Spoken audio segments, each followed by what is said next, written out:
Hello. Welcome to a Muggle's Perspective.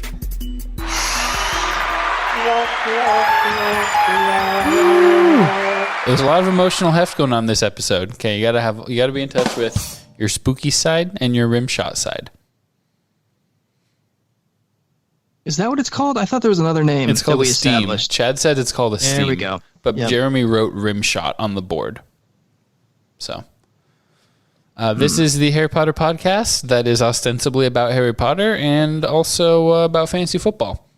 I'm joined today by my co-host, my co-muggle, my fellow ant boy, Braden. Braden, how the heck are you? Hey, I'm good. It's Friday. It's Friday. Gotta get down on Friday. And I don't have to go to work tomorrow, so I am better than most days. Nice. That's huge. I'm also joined today by my amp girl. It's Rachel, my wife, Rachel. Hi. Rachel's been on the pod before. Rachel has been thanked, honorable mentioned at the end of the pod before. All of the above. None of this would be possible without her. Rachel, how the heck are ya? Really glad it's Friday. It's Friday. I don't have to go to work tomorrow. That's nice. So relative to the other days of the week, where would you say it stacks up in terms of not having to go to work tomorrow? I don't remember what Braden said. Worse than most, or like the same as most? I don't know. Okay, well, I'll leave you. She's not really playing your stupid games, Rogge. Why don't you get to the Harry Potter think stuff, on that one. okay? Okay, Lindsay Griggs. You think on that one, and you just come back to it. Okay. So in this episode, this is a special episode. I think this is the first time that we've done this, where the whole episode is a live read of one chapter. We've done surprise live reads, like that are tag-ons. Surprise reads, live surprises. The prep for this episode was awesome. Everyone's ears just really appreciated it. I literally just showed up, which is not that different from what I do for most episodes, but I do have to at least read, right? So. Yeah, that's true. Made it easy on you, which is what we try to do here at Muggle's Perspective headquarters.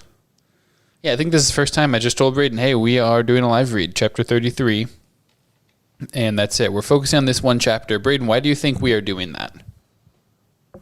What are your assumptions? What are your biases? Well, Snape's, air quotes, dead, and according to the lamestream media. Yeah. Well, and so is Dumbledore. Dumbledore's dead. Mm-hmm. And we are presumably the closest to the epic showdown between Harry and Voldy that we have ever been. It might finally be here. Maybe.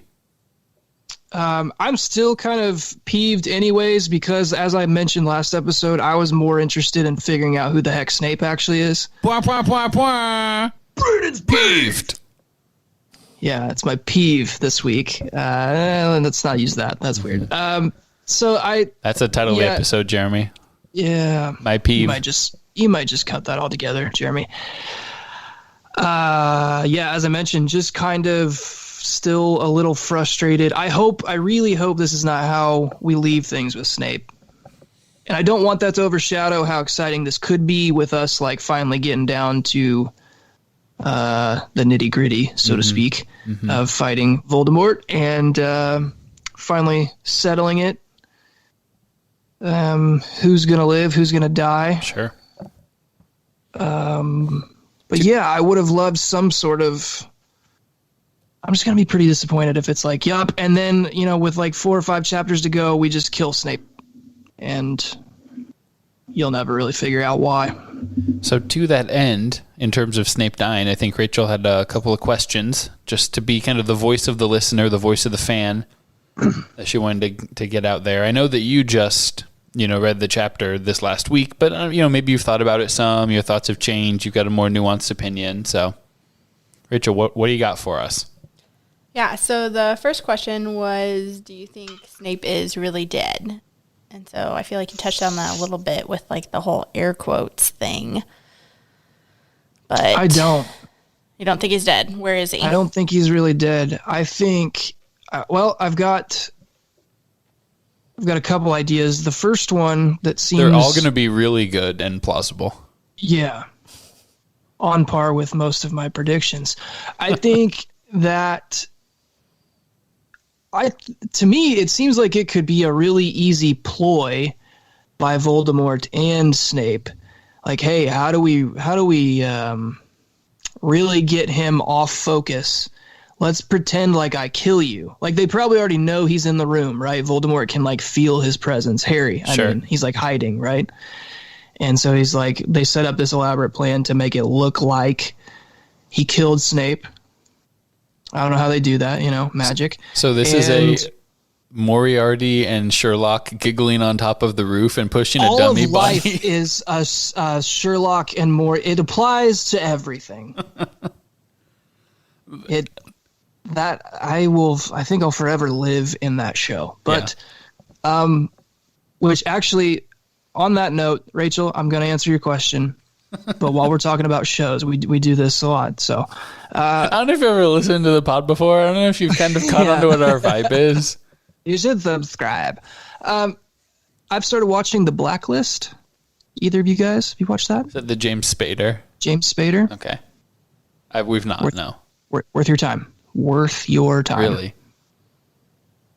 Yeah. Okay. It's not Sherlock, but it's the closest you're going to get, I think, at least for me right now, to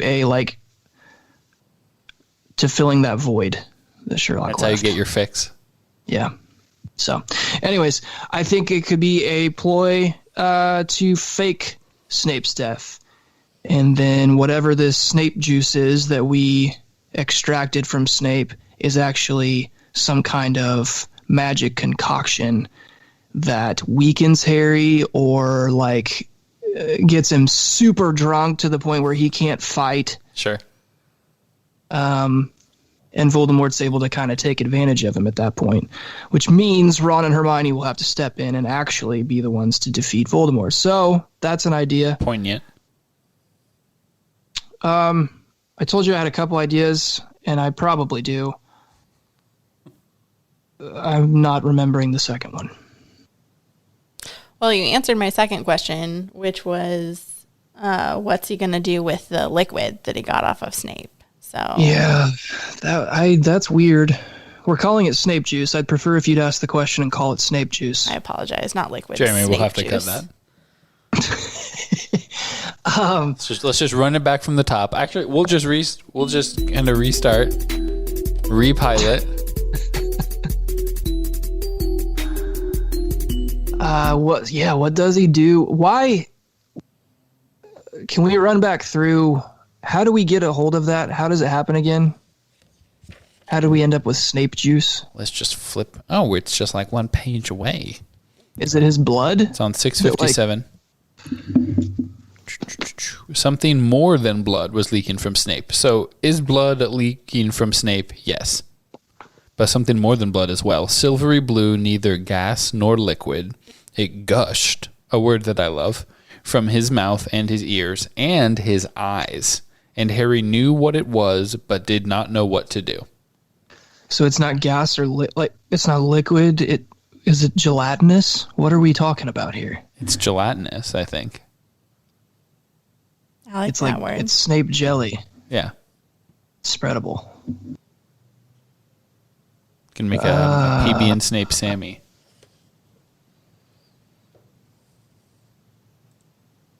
Does it have anything to do with...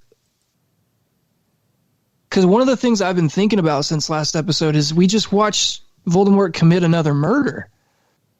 Uh-huh. So is Snape now... what's the Horcrux? Right? Because wouldn't Voldemort's soul be split again? So he's murdered more people than he's made Horcruxes. It's like an active choice. Yes.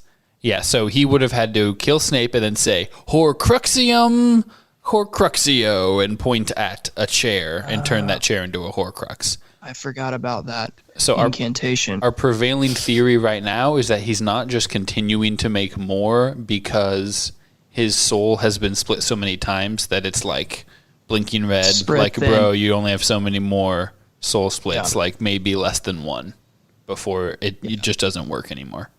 Yeah. Okay. Well, never mind. No, but that's fair. And like I said, that's a prevailing theory. It could be wrong. It's a Horcrux juice. Horror juice. Or it's like what they'll need to kill one of the next Horcruxes. Yeah. Like maybe that's what they need to feed Nagini.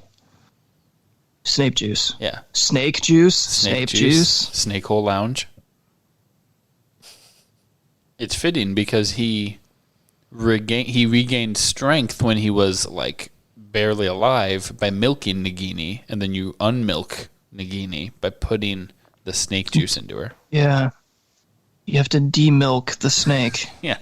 It's like rehydrating a dehydrated food. It's like a space food. I think we've got it figured out. We can move on. So next question. Keep it rolling. Final question was, what do you think is about to happen? Like, do you know the title of this chapter that we're about to read yet? I'm assuming by what Rogge titled this chat room, The Prince's Tale. Yes. So what do you think's going to happen with knowing like what the title is and just kind of where we left off with this book? The Half-Blood Prince. Nice. Good pull. It's the only prince I'm aware of in this series, which I'm trying to like rack my head. Where did we leave that? Do we know who that is? Is that Snape? I'm not going to tell you. No, you have to This tell is me. on you. This is on you. Dude, we've been doing this for 3 years. I'm gonna forget 3 years. details. Yeah, but this is the chapter of a book, you know. Which stone was the sorcerer's one? Was it just the one the house was on? The hut on a rock? Are you Googling it? I'm not gonna Google it because I'll spoil it. What's a Prince's Tale about? Well, I'm afraid if I say who is the Half-Blood Prince, they'll be like, this is how the Deathly Hallows ends. Yeah. So the Half-Blood, do you remember why the last book was called Harry Potter and the Half-Blood Prince? How that word got into our lexicon?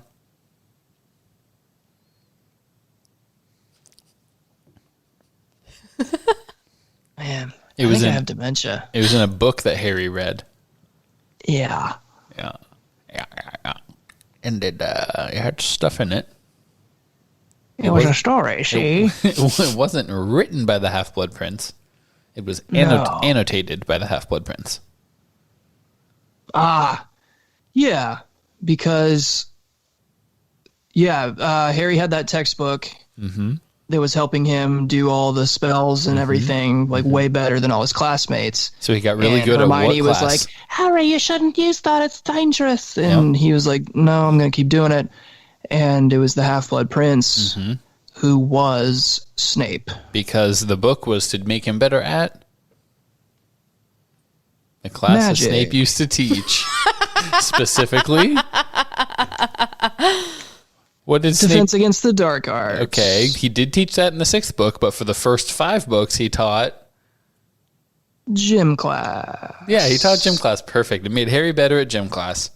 He's He needed to climbing. become more athletic. He's climbing the rope. Snape was the He taught potions. potions master. Yep. So that was a connection. It's like should have figured it out because like who's good at potions? You only know one person. It's Snape. Yeah, so Snape was the Half-Blood Prince. We just killed the Half-Blood Prince. A potion is now leaking out of him, Okay. i.e. Snape juice. And He'd- we will use yeah. that potion to... Harry will drink it, Uh-huh. and he will turn into... Snape. That would be cool. I don't think that's going to happen. I would love if that would happen. It'd be just bizarre and a lot of fun. But I think we'll drink the potion and we will we won't be able to defeat Voldemort without the power that comes from that potion. It'll That's give the easy him- answer. It'll But give him the power of Harry Potter and an unborn fetus. What does Dwight say? The power yeah. of an adult man and a small child. I don't know. It's something great like that. I'm trying to think why.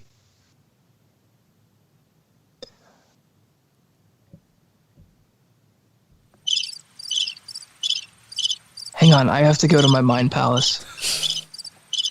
Redbeard. I don't know, Rachel. I don't know. That's Fair. okay. It's a fair answer. All right, should we But jump in? I do think it's a potion. Now that you've helped me, with the title and tying that loop together. Now that I remember what class Snape taught. Yeah.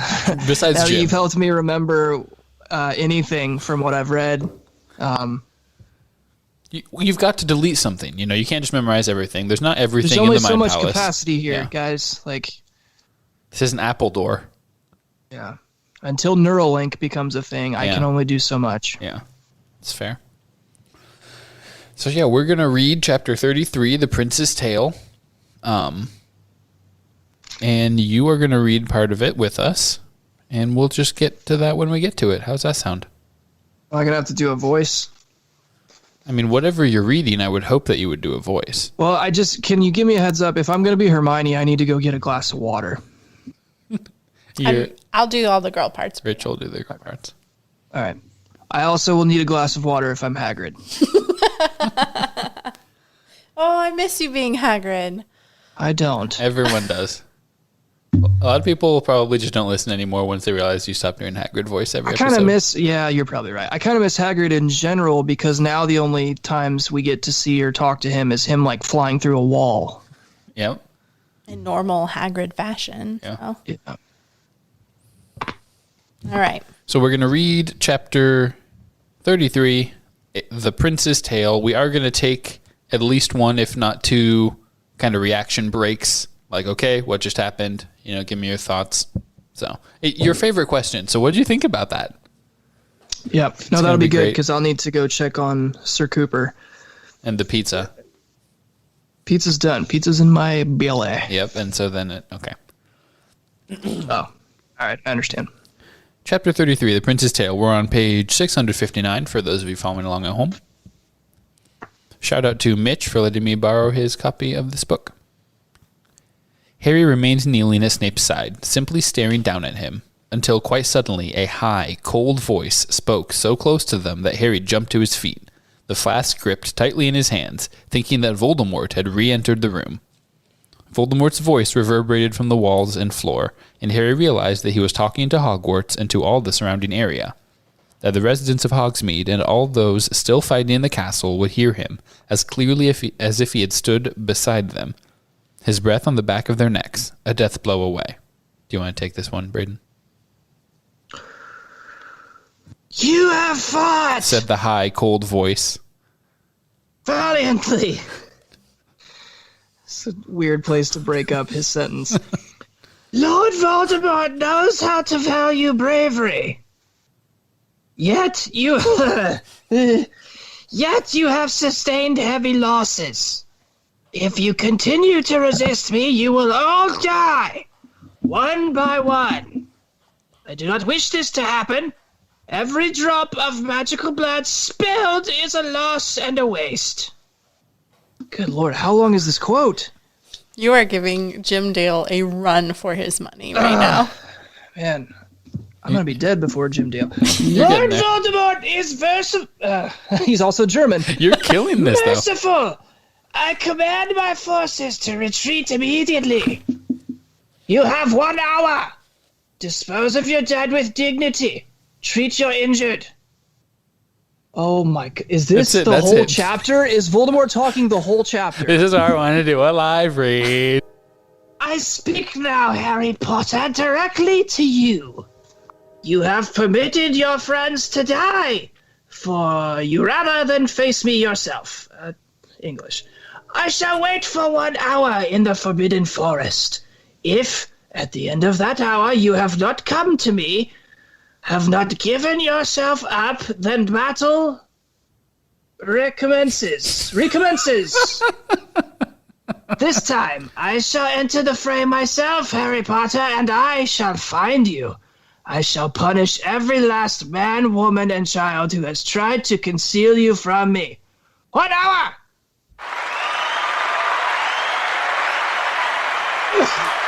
Snaps for Braden. Let's give it up. And that wasn't even planned. I was just like, we're going to make Braden read Voldemort here. And it was amazing. You did a really good job. My voice box. Rachel, your thoughts on Braden's Voldemort? I thought it was phenomenal. I loved it. I'd listen to this entire book. 10 out of 10. Or Voldemort. Would listen again. I can't. I don't know. I blacked out. Both Ron and Hermione shook their heads frantically, looking at Harry. Don't listen to him, said Ron. It'll be all right. Said Hermione, wildly. Let's get back to the castle. If he's gone to the forest, we'll need to think of a new plan. She glanced at Snape's body, then hurried back to the tunnel entrance. Ron followed her. Harry gathered up the invisibility cloak, then looked down at Snape. He did not know what to feel, except shock at the way Snape had been killed, and the reason for which it had been done. They crawled back through the tunnel, none of them talking, and Harry wondered whether Ron and Hermione could still hear Voldemort ringing in their heads as he could. You have permitted your friends to die for you rather than face me yourself. I shall wait for 1 hour in the Forbidden Forest. 1 hour! Small bundles seemed to litter the lawn at the front of the castle. It could only be an hour or so from dawn, yet it was pitch black. The three of them hurried toward the stone steps. A lone clog, the size of a small boat, lay abandoned in front of them. There was no other sign of Gropp or of his attacker. The castle was unnaturally silent. There were no flashes of light now, no bangs or screams or shouts. The flagstones of the deserted entrance hall were stained with blood. Emeralds were still scattered all over the floor, along with pieces of marble and splintered wood. Part of the banisters had been blown away. Where is everyone? Whispered Hermione. Ron led the way down to the great hall, starving. Harry stopped in the doorway. The house tables were gone, and the room was crowded. The survivors stood in groups, their arms around each other's necks. The injured were being treated upon the raised platform by Madame Pomfrey and a group of helpers. Ferenzi was among the injured. His flank poured blood, and he shook where he lay, unable to stand. The dead lay in a row in the middle of the hall. Harry could not see Fred's body because his family surrounded him. George was kneeling at his head. Mrs. Weasley was lying across Fred's chest, her body shaking. Mr. Weasley stroking her hair while tears cascaded down his cheeks. Without a word to Harry, Ron and Hermione walked away. Harry saw Hermione approach Ginny, whose face was swollen and blotchy, and hug her. Ron joined Bill, Fleur, and Percy, who flung an arm around Ron's shoulders. As Ginny and Hermione moved closer to the rest of the family, Harry had a clear view of the bodies lying next to Fred, Remus and Tonks, pale and still and peaceful looking, apparently asleep beneath the dark, enchanted ceiling. The great hall seemed to fly away, become smaller, shrink, as Harry reeled backward from the doorway. He could not draw breath. He could not bear to look at any of the other bodies to see who else had died for him. He could not bear to join the Weasleys, could not look into their eyes, when, if he had given himself up in the first place, Fred might never have died. He turned away and ran up the marble staircase. Lupin, Tonks, he yearned not to feel. He wished he could rip out his heart, his innards, everything that was screaming inside him. Any thoughts on Lupin and Tonks dying here, Braden? Yeah, that's pretty frustrating. Why? That doesn't feel good.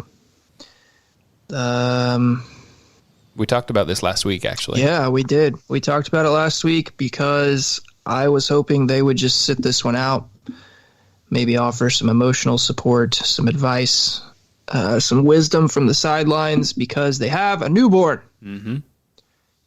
And what have we learned from Harry's life? Orphanhood's no fun. Yeah, it's just really traumatic. And now I don't know. Is Harry the godfather? He is. Yeah. So Harry has a son now, a godson. And what do we Or know daughter. about godfathers? It's Teddy. It's a boy. Okay. What do we know about godfathers? Harry's godfather was.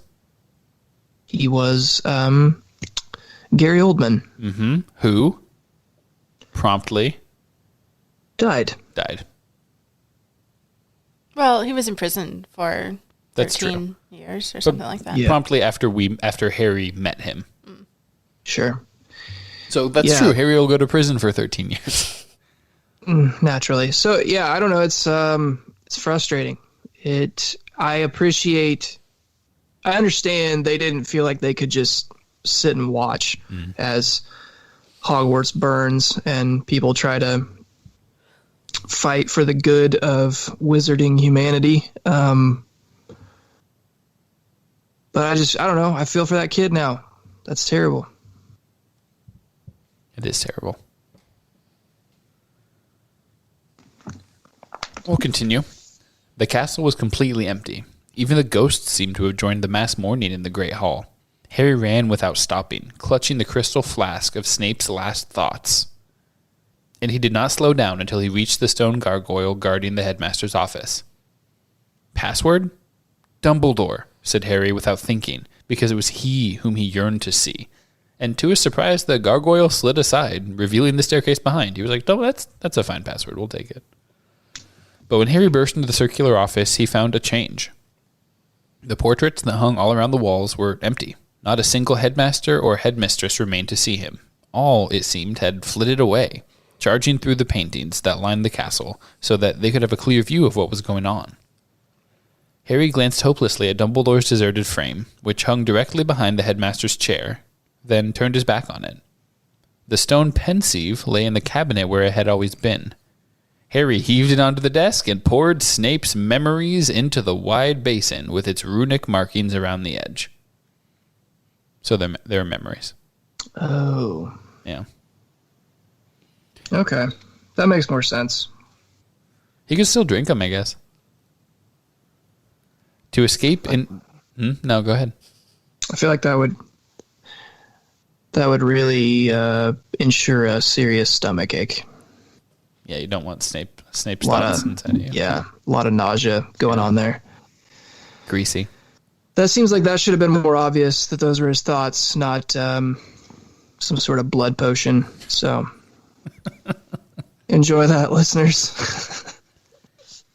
To escape into someone else's head would be a blessed relief. Nothing that even Snape, even frickin' Severus Snape, had left him could be worse than his own thoughts. The memory swirled, silver white and strange, and without hesitating, with a feeling of reckless abandonment, as though this would assuage his torturing grief, Harry dived. Dove? Harry dived. Yeah, I was going to say. Thought it was dove. Harry Dave. Is dove not a word? Is dove one of those made-up words that we think it's a word? We all say it. You're thinking of a but- dove. It's a bird. Yeah. Okay. Onward. He fell headlong into sunlight, and his feet found warm ground. When he straightened up, he saw that he was in a nearly deserted playground. A single huge chimney dominated the distant skyline. Two girls were swinging backward and forward, and a skinny boy was watching them from behind a clump of bushes. His black hair was overlong, and his jeans were, and his clothes were so mismatched that it looked deliberate. 2 short jeans, a shabby, overlarge coat that might have belonged to a grown man, and an odd smock-like shirt. Harry moved closer to the boy. Snape looked no more than 9 or 10 years old, sallow, small, stringy. There was undisguised greed in his thin face as he watched the younger of the 2 girls, swinging higher and higher than her sister. Lily, don't do it! Shrieked the elder of the 2. But the girl had let go of the swing at the very height of its arc and flown into the air, quite literally flown, launching herself skyward with a great shout of laughter. Instead of crumpling on the playground asphalt, she soared like a trapeze artist through the air, staying up far too long, landing far too lightly. Mummy told you not to. Petunia stopped her swing by dragging the heels of her sandals on the ground, making a crunching, grinding sound, then leapt up, hands on hips. Mummy said you weren't allowed. Lily! But I'm fine. said Lily, still giggling. Toonie, look at this. Watch what I can do. Petunia glanced around. The playground was deserted apart from themselves and, though the girls did not know it, Snape. Lily had picked up a fallen flower from the bush, behind which Snape lurked. Petunia advanced, evidently torn between curiosity and disapproval. Lily waited until Petunia was near enough to have a clear view, then held out her palm. The flower sat there, opening and closing its petals like some bizarre, many-lipped oyster. Stop it. Shrieked Petunia. It's not hurting you. Said Lily, but she closed her hand on the blossom and threw it back on the ground. It's not right. Said Petunia, but her eyes had followed the flower's flight to the ground and lingered upon it. How do you do it? She added, and there was a definite longing in her voice. Braden? You want me to be Lily now? You can be Snape. Snape. It's obvious, isn't it? Snape could no longer contain himself, but had jumped out from behind the bushes. Petunia shrieked, Rachel, and ran backward toward the swings. But Lily, though clearly startled, remained where she was. Snape seemed to regret his appearance. A dull flush of color mounted the sallow cheeks as he looked at Lily. What's obvious? Asked Lily. Snape had an air of nervous excitement. With a glance at the distant Petunia, now hovering beside the swings, he lowered his voice and said, I know what you are. What do you mean? You're a witch. Whispered Snape. Oh, sorry, whispered. She looked affronted. That's not a very nice thing to say to somebody. She turned, nose in the air, and marched off toward her sister. No! Said Snape. He was highly colored now, and Harry wondered why he did not take off the ridiculously large coat, unless it was because he did not want to reveal the smock beneath it. He flapped after the girls, looking ludicrously bat-like, like his older self. The sisters considered him, united in disapproval, both holding to one of the swing poles as though it was a safe place in tag. You are. Said Snape to Lily. You are a witch. I've been watching you for a while. But there's nothing wrong with that. My mum's one, and I'm a wizard. Petunia's laugh was like cold water. Wizard! She shrieked. Her courage returned now that she had recovered from the shock of his unexpected appearance. I know who you are. You're that Snape boy. They live down Spinner's End by the river. She told Lily, and it was evident from her tone that she considered the address a poor recommendation. Why have you been spying on us? Haven't been spying. Lied Snape, hot and uncomfortable and dirty-haired in the bright sunlight. Wouldn't spy on you anyway. He added spitefully. You're a muggle. Though Petunia evidently did not understand the word, she could hardly mistake the tone. Lily, come on, we're leaving. She said shrilly. Lily obeyed her sister at once, glaring at Snape as she left. He stood watching them as they marched through the playground gate, and Harry, the only one left to observe him, recognized Snape's bitter disappointment and understood that Snape had been planning this moment for a while and that it had gone all wrong. Okay, so Snape knew Lily? Snape had the hots for Lily. Okay, what does that mean? What does that mean to you? That means that the hatred for Harry's dad started long before all the antics in school. It's a jealousy thing? Yeah. Well, like, not that it started that long ago, but, like, that amplifies that to a way higher degree that, like, Snape has clearly had a crush on Lily for a very long time, assuming that this continues throughout the rest of his boyhood or whatever. And so then Harry being, like, the product of that, like, relationship, and I guess it kind of not justifies but explains Snape's, like, natural bent towards hatred for Harry. Yeah, especially because he looks so much like James and not Lily. Yeah. Well, he's got our eyes. Does he? Is that ever mentioned? Yeah, it's mentioned. Oh, okay. Thanks for clearing that up for me, guys. So yeah, we don't know where this is leading, but something to do with Snape having a crush on Lily, it seems. Yeah.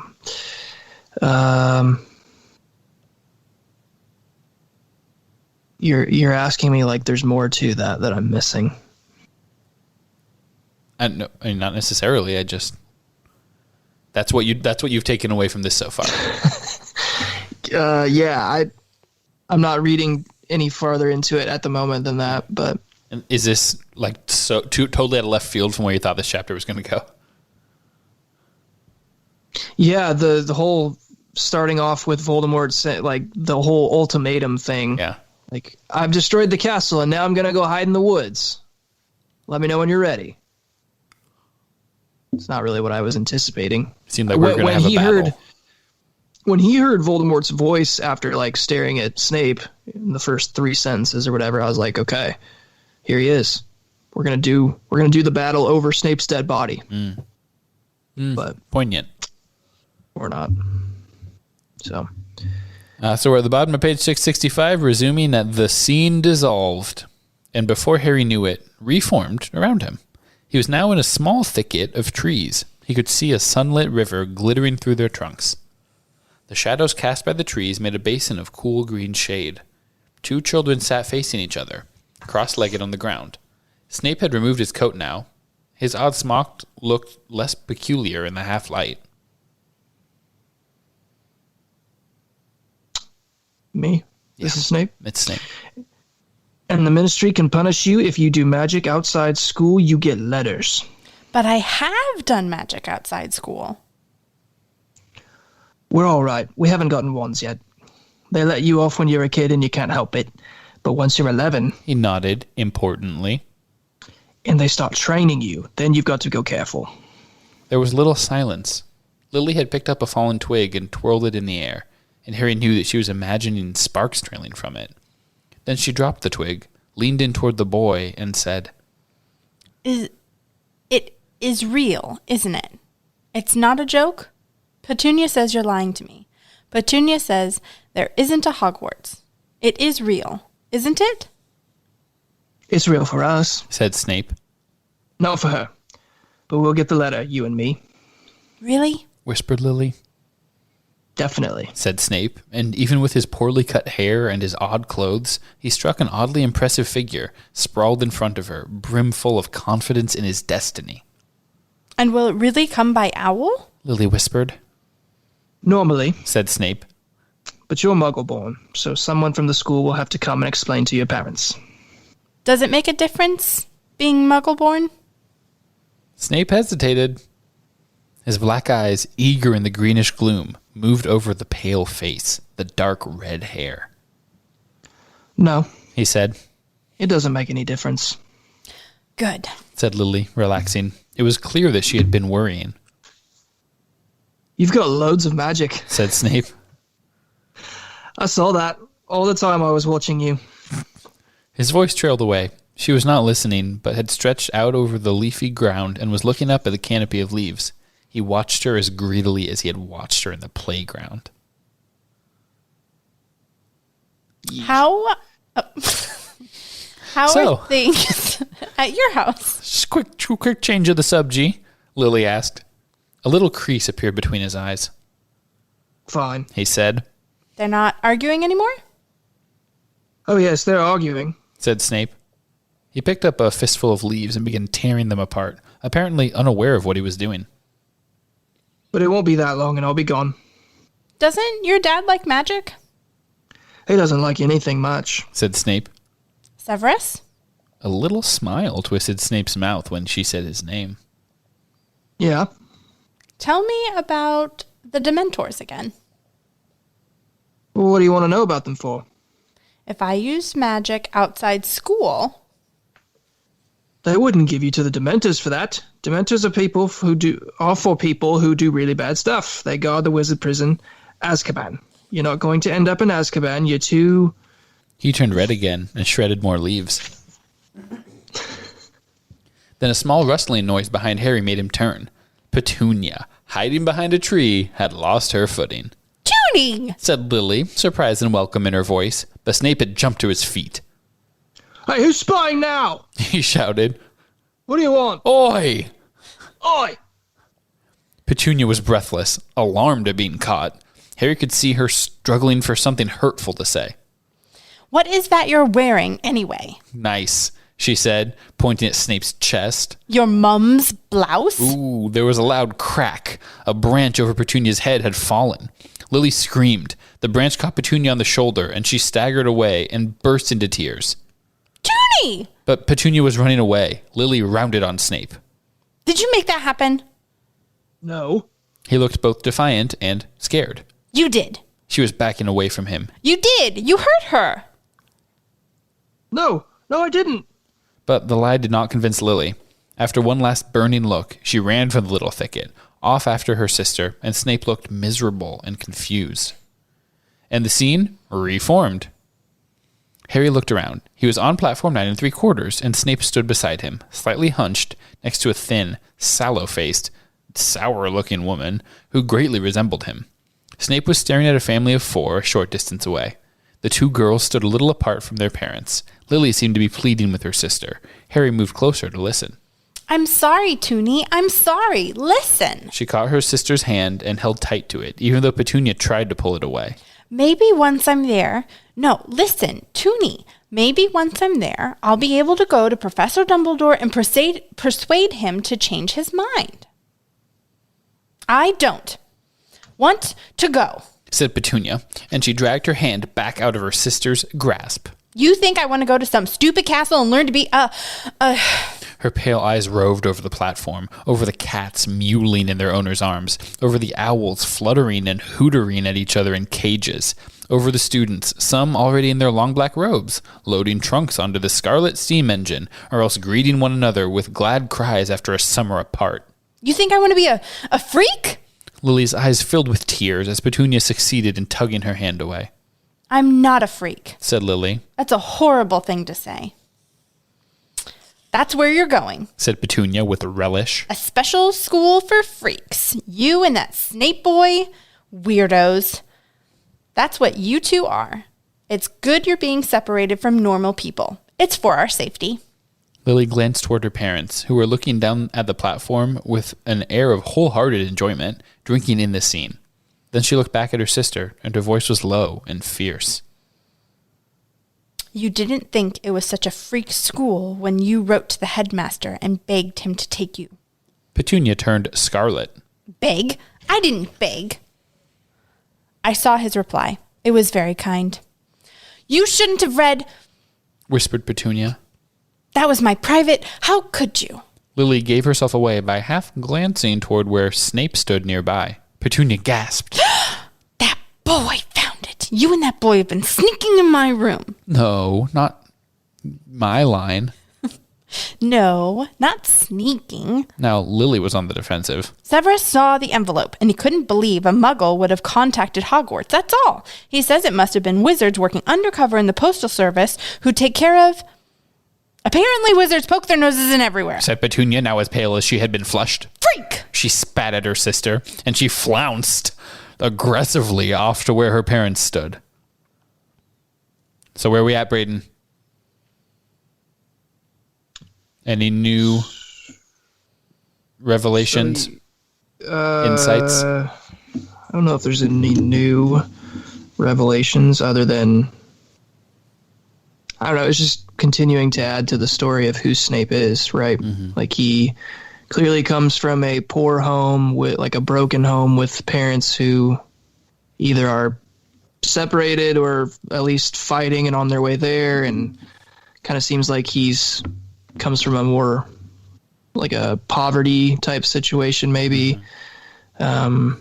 Clearly has an anger problem, doesn't like to be made fun of, not that anyone does, but kind of retaliates pretty quickly. Mm-hmm.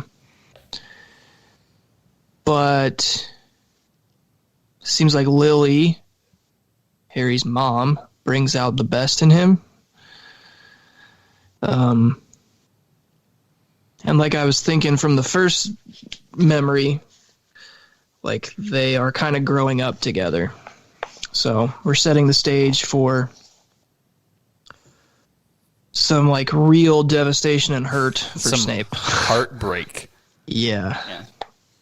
And yeah, like you said, with the whole poverty thing, this is the first time that's really struck me as like, and it's partially because I work for DCS now too, but like the trauma of whether it's domestic violence or arguing or whatever, like you don't think the kid hears and knows what's going on, but they do. And like that can really like affect them long term. Plus the poverty piece. Yeah. And probably in ways that like most people don't even understand. I'm sure you guys know that better than anybody. Like, I don't know, just those like formative years where you're learning and understanding what's right and what's normal and what's, I don't know, what love looks like in that home environment. Yeah. And what it shouldn't or what it does and doesn't, and just kind of distorts and twists things. And I don't know, you can definitely understand some of the ways Snape is. Not that it's justified or like it doesn't make you kind of dislike him less for some of the ways he treats Harry and the other kids, but you can have sympathy for someone who grew up like that. Sure. Yeah, Rachel, you end up seeing, I think, more of that, like the effect on kids. Is there anything else that you wanted to say? I mean, yeah, it's the trauma of it because he's just got a lot of things going for him, just with his parents and the poverty piece. And now he's going to a school where he's at all year round, and he's taking that with him. And the kids know about some of it, and they'll be able to tease him because his parents are, his mom was a wizard and his dad isn't. And so that's just something that's already like he's wearing almost as a badge outside that everyone's going to know and be able to make fun of him for while he's there. Yeah. Yeah, he's definitely already on the defensive, heading to school. The scene dissolved again. Snape was hurrying around the corridor of the Hogwarts Express as it clattered through the countryside. He had already changed into his school robes, had perhaps taken the first opportunity to take off his dreadful muggle clothes. At last he stopped, outside the compartment in which a group of rowdy boys were talking. Hunched in a corner seat beside the window was Lily, her face pressed against the window pane. Snape slid open the compartment door and sat down opposite Lily. She glanced at him and then looked back out of the window. She had been crying. I don't want to talk to you, she said in a constricted voice. Snape line. Why not? Toonie hates me because we saw the letter from Dumbledore. So what? She threw him a look of deep dislike. So she's my sister. Well, she's only a... Ooh, he caught himself quickly. Lily, too busy trying to wipe her eyes without being noticed, did not hear him. But we're going, he said, unable to suppress the exhilaration in his voice. This is it. We're off to Hogwarts. She nodded, mopping her eyes, but in spite of herself, she half smiled. You'd better be in Slytherin, said Snape, encouraged that she had brightened a little. Slytherin? One of the boys sharing the compartment, who had shown no interest at all in Lily or Snape until that point, looked around at the word, and Harry, whose attention had been focused entirely on the two beside the window, saw his father. Slight, black-haired like Snape, but with that indefinable air of having been well cared for, even adored, that Snape so conspicuously lacked. Who wants to be in Slytherin? I think I'd leave, wouldn't you? James asked the boy lounging on the seats opposite him, and with a jolt, Harry realized that it was Sirius. Sirius did not smile. My whole family have been in Slytherin, he said. Blimey, said James, and I thought you seemed all right. Sirius grinned. Maybe I'll break the tradition. Where are you heading, if you've got the choice? James lifted an invisible sword. Gryffindor, well, where dwell the brave at heart, like my dad. Snape made a small, disparaging noise. James turned on him. Got a problem with that? No, said Snape, though his slight sneer said otherwise. If you'd rather be brawny than brainy. Where you hoping to go, seeing as you're neither, interjected Sirius. James roared with laughter. Lily sat up, rather flushed, and looked from James to Sirius in dislike. Come on, Severus. Let's find another compartment. Ooh, James and Sirius imitated her lofty voice. James tried to trip Snape as he passed. See ya, Snivelus, a voice called, as the compartment door slammed. And the scene dissolved once more. Harry was standing right behind Snape as they faced the candlelit house tables, lined with rapt faces. Then Professor McGonagall said, Evans, Lily. Everyone watched his mother walk forward on trembling legs and sit down upon the rickety stool. Professor McGonagall dropped the sorting hat onto her head, and barely a second after it had touched the dark red hair, the hat cried, Gryffindor! Harry heard Snape let out a tiny groan. Braden? Tinier. Meh. Lily took off the hat, handed it back to Professor McGonagall, then hurried toward the cheering Gryffindors, but as she went, she glanced back at Snape, and there was a sad little smile on her face. Harry saw Sirius move up the bench to make room for her. She took one look at him, seemed to recognize him from the train, folded her arms, and firmly turned her back on him. The roll call continued. Harry watched Lupin, Pettigrew, and his father join Lily and Sirius at the Gryffindor table. At last, when only a dozen students remained to be sorted, Professor McGonagall called Snape. Harry walked with him to the stool, watched him place the hat upon his head. Slytherin! Cried the sorting hat.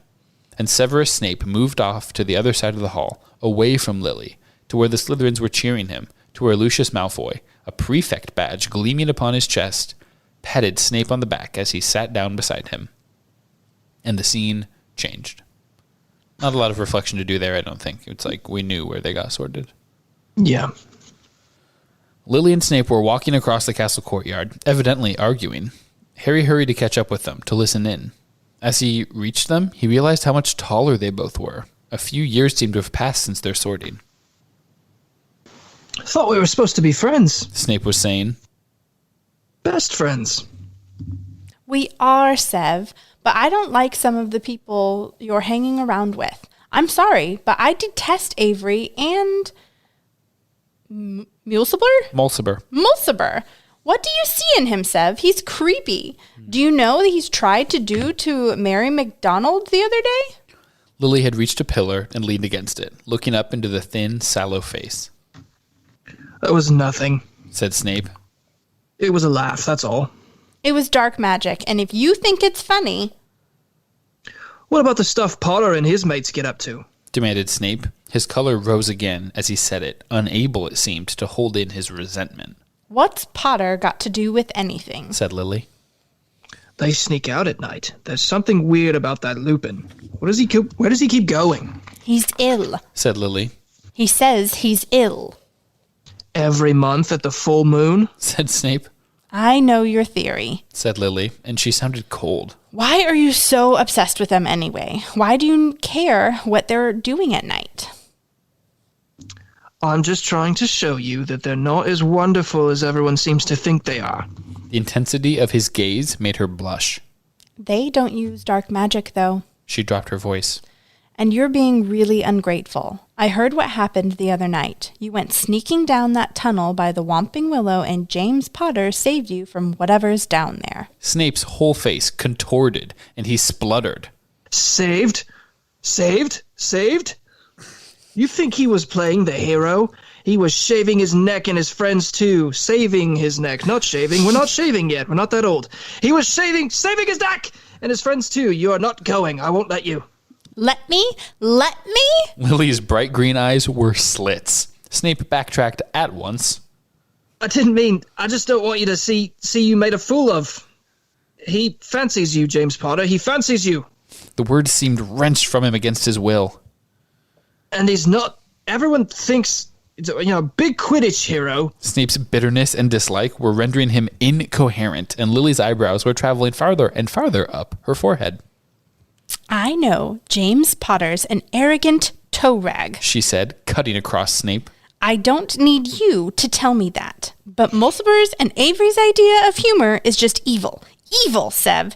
I don't understand how you can be friends with them. Harry doubted that Snape had even heard her strictures on Mulciber and Avery. The moment she had insulted James Potter, his whole body had relaxed. And as they walked away, there was a new spring in Snape's step. Oh, yeah. And the scene dissolved. Harry watched again as Snape left the Great Hall after sitting his OWL in Defense Against the Dark Arts. watched as he wandered away from the castle and strayed inadvertently close to the place beneath the beech tree where James, Sirius, Lupin, and Pettigrew sat together. But Harry kept his distance this time, because he knew what happened after James had hoisted Severus into the air and taunted him. He knew what had been done and said, and it gave him no pleasure to hear it again. He watched as Lily joined the group and went to Snape's defense. Distantly, he heard Snape shout at her in his humiliation, at his fury, the unforgivable word. Mudblood. The scene changed. I'm sorry. I'm not interested. I'm sorry. Save your breath. It was nighttime.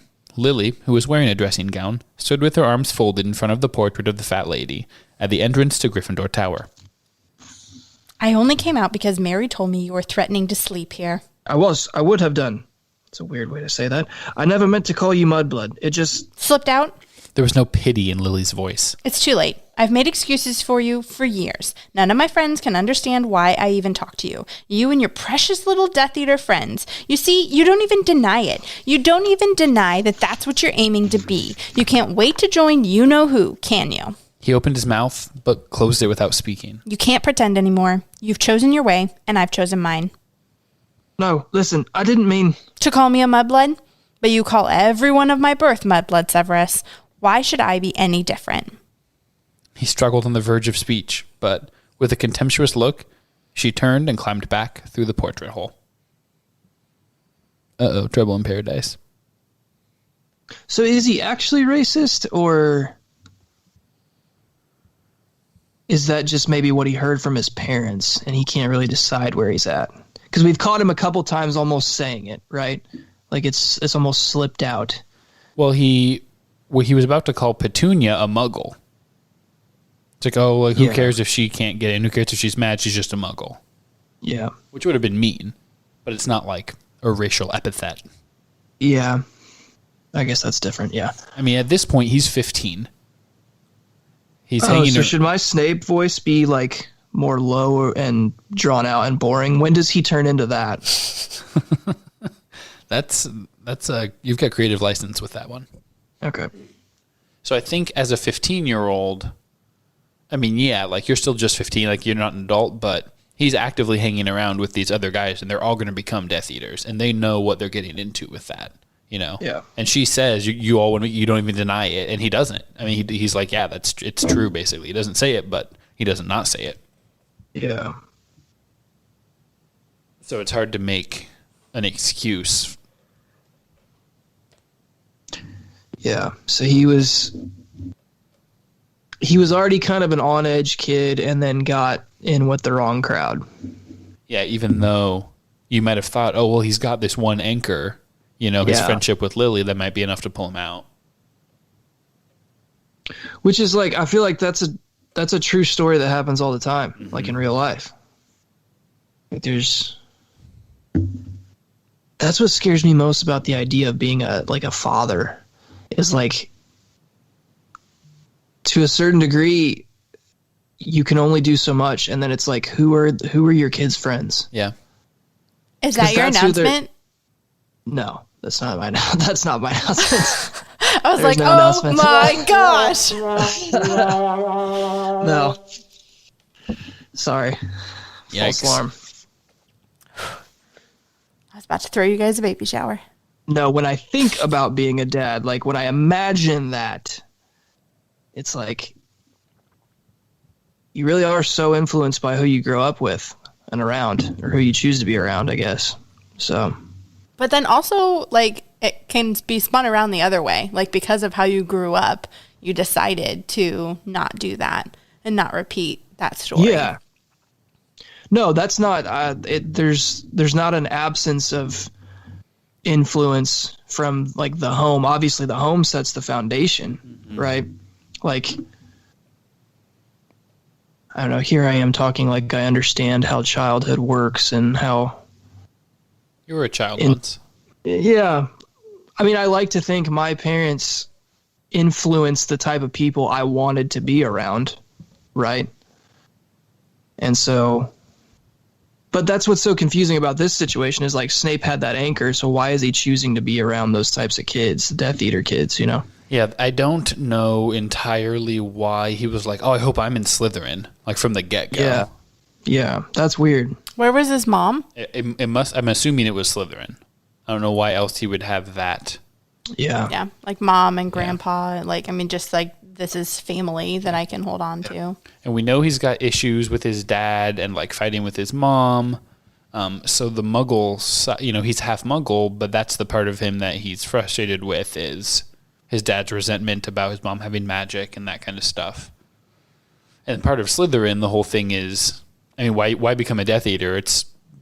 You're either just racism is part of your identity or you want power, right? I mean, you want proximity to Voldemort, which is going to give you power and control over your life, something that Snape didn't have for his first 10 years, where he was just my little dude that got made fun of because he couldn't even wear normal clothes. Right. Yeah, I don't know. It's at this point, even though he's making really bad decisions, like I feel bad for Snape. Yeah. Which is weird because you spend most of the time hating him throughout the first few books, you know? Yeah. What'd you say, Rachel? I said, Oh, I thought you were like, no. I mean, like, honestly, Alan I Rickman, kind of like, loved him. come on. So that's what this is a justification for, like, he's like, I know it was a jerk, but like, this is why. Yeah, I don't know. Maybe this is a lot of the character development I've been asking for. Fine. Okay, we'll do like one chapter at the end. Yeah. Just gonna do a bunch of different. We'll dissolve a lot. Since we killed him, I guess we can take a look into his childhood real quick. Yeah. Ugh. Okay. 676. Why should I be any different? He struggled on the verge of speech. The corridor dissolved, and the scene took a little longer to reform. Harry seemed to fly through shifting shapes and colors until his surroundings solidified again, and he stood on a hilltop, forlorn and cold in the darkness, the wind whistling through the branches of a few leafless trees. The adult Snape was panting, turning on the spot, his wand gripped tightly in his hand, waiting for something or for someone. His fear infected Harry, too, even though he knew that he could not be harmed, and he looked over his shoulder, wondering what it was that Snape was waiting for. Then a blinding, jagged jet of white light flew through the air. Harry thought of lightning, but Snape had dropped to his knees, and his wand had flown out of his hand. Don't kill me! That was not my intention. Any sound of Dumbledore apparating had been drowned by the sound of the wind in the branches. He stood before Snape with the robes whipping around him, and his face was illuminated from below in the light cast by his wand. Well, Severus, what message does Lord Voldemort have for me? No message. I'm here on my own account. Snape was wringing his hands. He looked a little mad, with his straggling black hair flying around him. Okay, I gotta get into my adult Snape voice. Let me try. I come with a warning. No, a request, please. Dumbledore flicked his wand. Though leaves and branches still flew through the night air around them, silence fell on the spot where he and Snape faced each other. What request could a Death Eater make of me? The prophecy, the prediction, Trelawney. Ah, yes, said Dumbledore. How much did you relay to Lord Voldemort? Everything I heard, said Snape. That is why, it is for that reason he thinks it means Lily Evans. The prophecy did not refer to a woman, said Dumbledore. It spoke of a boy born at the end of July. You know what I mean. He thinks it means her son. He is going to hunt her down, kill them all. If she means so much to you, said Dumbledore, surely Lord Voldemort will spare her. Could you not ask for mercy for the mother in exchange for the son? I have asked him. You disgust me, said Dumbledore, and Harry had never heard so much contempt in his voice. Snape seemed to shrink a little. You do not care, then, about the deaths of her husband and child. They can die as long as you have what you want. Snape said nothing, but merely looked up at Dumbledore. This is my, authoritarian, strong voice Dumbledore still. He's not old yet, I guess. Hide them all then. He croaked. Keep them safe, please. And what will you give me in return, Severus? In return, Snape gaped at Dumbledore, and Harry expected him to protest, but after a long moment, he said, anything. The hilltop faded, and Harry stood in Dumbledore's office, and something was making a terrible sound, like a wounded animal. Snape was slumped forward in a chair, and Dumbledore was standing over him, looking grim. After a moment or two, Snape raised his face, and he looked like a man who had lived 100 years of misery since leaving the winded hilltop. I thought you were going to keep her safe. She and James put their faith in the wrong person, said Dumbledore. Rather like you, Severus. Weren't you hoping the Lord Voldemort would spare her? Snape's breathing was shallow. Her boy survives, said Dumbledore. With a tiny jerk of the head, Snape seemed to flick off an irksome fly. Her son lives. He has her eyes, precisely her eyes. You remember the shape and color of Lily Evans' eyes, I am sure? Don't! Bellowed Snape. Gone. Dead. Is this remorse, Severus? I wish I were dead. And what use would that be to anyone? Said Dumbledore coldly. If you loved Lily Evans, if you truly loved her, then your way forward is clear. Snape seemed to peer through a haze of pain, and Dumbledore's words appeared to take a long time to reach him. What do you mean? You know how and why she died. Make sure it was not in vain. Help me protect Lily's son.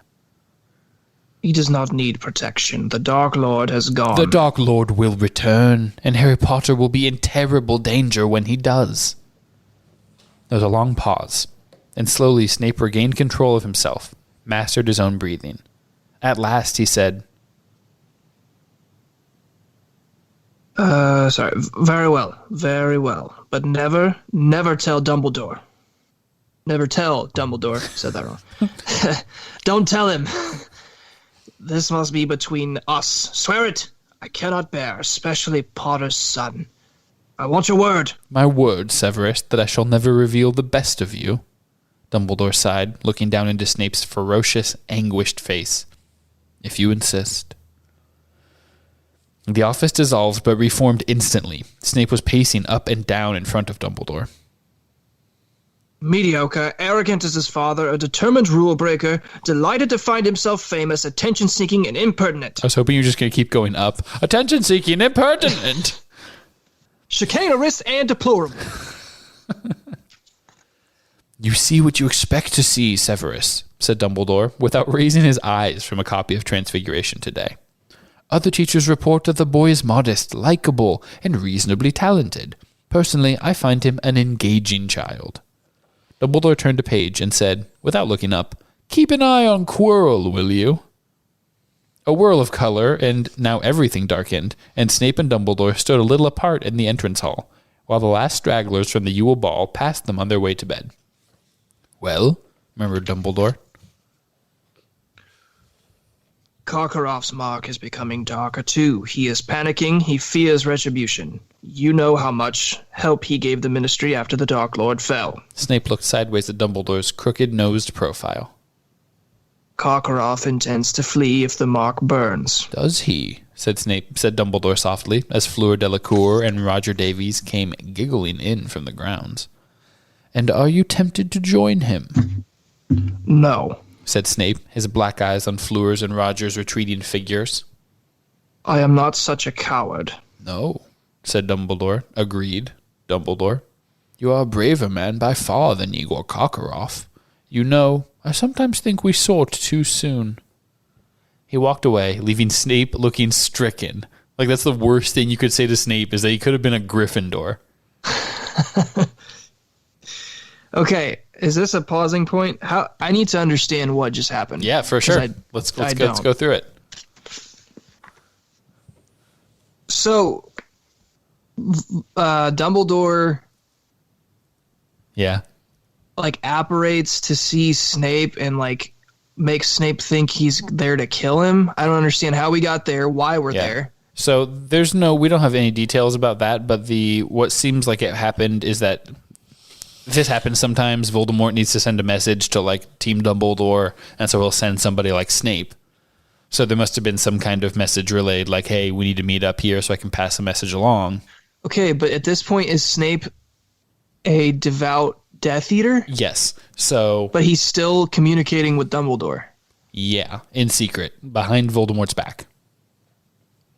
Oh, okay. And so that's All why right. Dumbledore is like, why are you here talking to me? If not just to give me, a message from Voldemort. Oh, okay. And that's when Snape is begging for Lily's protection, but Dumbledore's like, she's gonna die. Help me protect her son. That's in the I was next one. after. Yeah. Yeah. He was like, hey, protector. And so then Dumbles and like Peter Pettigrew and Severus, they like put up all those enchantments and then it didn't matter because of Peter. And then afterwards, it was Snape crying, like, what the heck, dude? Yeah. Okay. So Snape has probably harbored resentment then for all those years. That's probably why he killed Dumbledore. Because He couldn't unsuccessfully ever- defended her. yeah, he couldn't ever reconcile the fact that like in Snape's mind, Dumbledore let Lily die. Mm-hmm. Like he was more concerned with the boy, I guess. Yeah.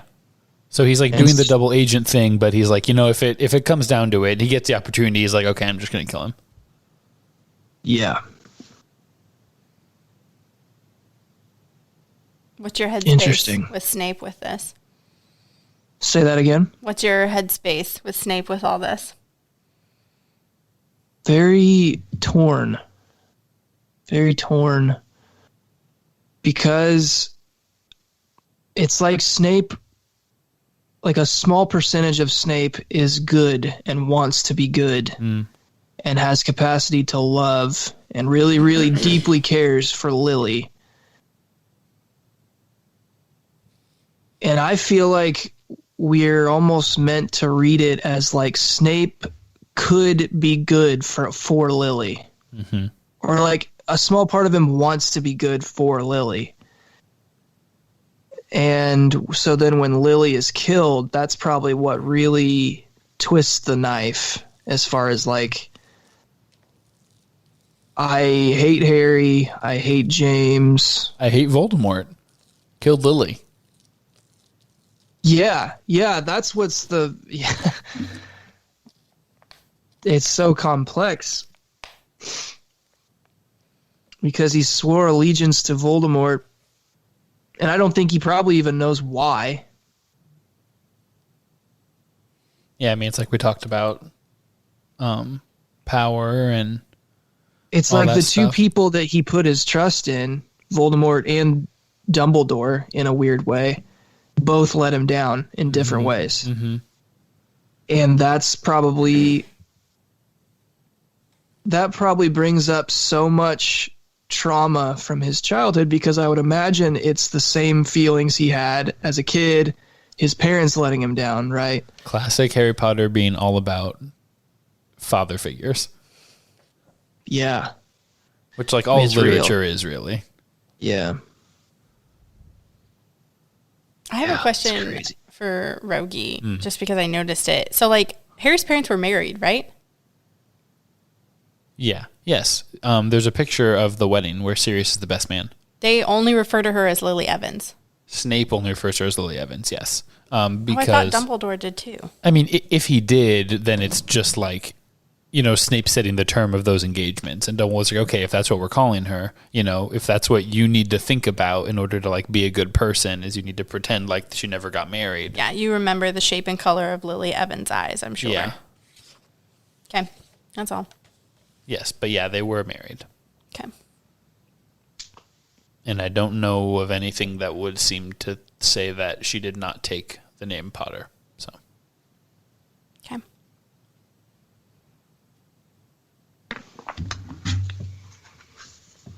yeah, so we'll keep reading here on page 681.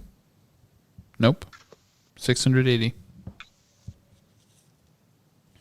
Okay, so Snape is mad that Dumbledore called him a Gryffindor, called him brave. And now Harry stood in the headmaster's office yet again, as he is wont to do. It was nighttime, and Dumbledore sagged sideways in the throne-like chair behind the desk, apparently semi-conscious. His right hand dangled over the side, blackened and burned. Snape was muttering incantations, pointing his wand at the wrist of the hand, while with his left hand he tipped a goblet full of thick, golden potion down Dumbledore's throat. After a moment or two, Dumbledore's eyelids fluttered and opened. Why? Said Snape without preamble. Why did you put on that ring? It carries a curse. Surely you realize that. Why even touch it? Marvolo Gaunt's ring lay on the desk before Dumbledore. It was cracked. The sword of Gryffindor lay beside it. Dumbledore grimaced. I was a fool, sorely tempted. Tempted by what? Dumbledore did not answer. It is a miracle you managed to return here. Snape sounded furious. That ring carried a curse of extraordinary power. To contain it is all we can hope for. I have trapped the curse in one hand for the time being. Dumbledore raised his blackened, useless hand and examined it with the expression of one being shown an interesting curio. You have done very well, Severus. How long do you think I have? Dumbledore's tone was conversational. He might have been asking for a weather forecast. Snape hesitated and then said, I cannot tell. Maybe a year. There is no halting such a spell forever. It will spread eventually. It is the sort of curse that strengthens over time. Dumbledore smiled. The news that he had... So he killed him to put him out of his misery. The news that he had less than a year to live seemed a matter of little or no concern to him. I am fortunate, extremely fortunate, that I have you, Severus. If you had only summoned me a little earlier, I might have been able to do more, buy you more time, said Snape furiously. He looked down at the broken ring and the sword. Did you think that breaking the ring would break the curse? Something like that. I was delirious, no doubt, said Dumbledore. With an effort, he straightened himself in his chair. Well, really, this makes matters much more straightforward. Snape looked utterly perplexed. Dumbledore smiled. I refer to the plan Lord Voldemort is revolving around me. He plans to have the poor Malfoy boy murder me. Snape sat down in the chair Harry had so often occupied, across the desk from Dumbledore. Harry could tell that he wanted to say more on the subject of Dumbledore's cursed hand, but the other held up in polite refusal to discuss the matter further. Scowling, Snape said, The Dark Lord does not expect Draco to succeed. This is merely punishment for Lucius's recent failures. Slow torture for Draco's parents while they watch him fail and pay the price. In short, the boy has a death sentence pronounced upon him as surely as I have, said Dumbledore. Now, I should have thought the natural successor to the job, once Draco fails, is yourself. There was a short pause. Sorry, Hannah was calling. I was telling her. Wow. Can't Shove talk. off. Potting. There was a short pause, a third of the way down the page. That, I think, is the Dark Lord's plan. Lord Voldemort foresees a moment in the near future when he will not need a spy at Hogwarts? He believes the school will soon be in his grasp, yes. And if it does fall into his grasp, said Dumbledore, almost, it seemed, as an aside, I have your word that you will do all in your power to protect the students of Hogwarts? Snape gave a stiff nod. Good. Now then, your first priority will be to discover what Draco is up to. A frightened teenage boy is a danger to others as well as to himself. Offer for him help and guidance. He ought to accept he likes you.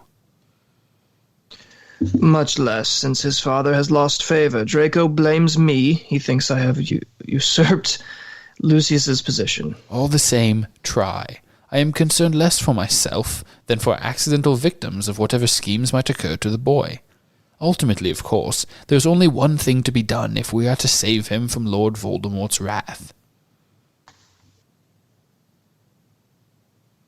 Snape raised his eyebrows, and his tone was sardonic as he asked, Are you intending to let him kill you? Certainly not.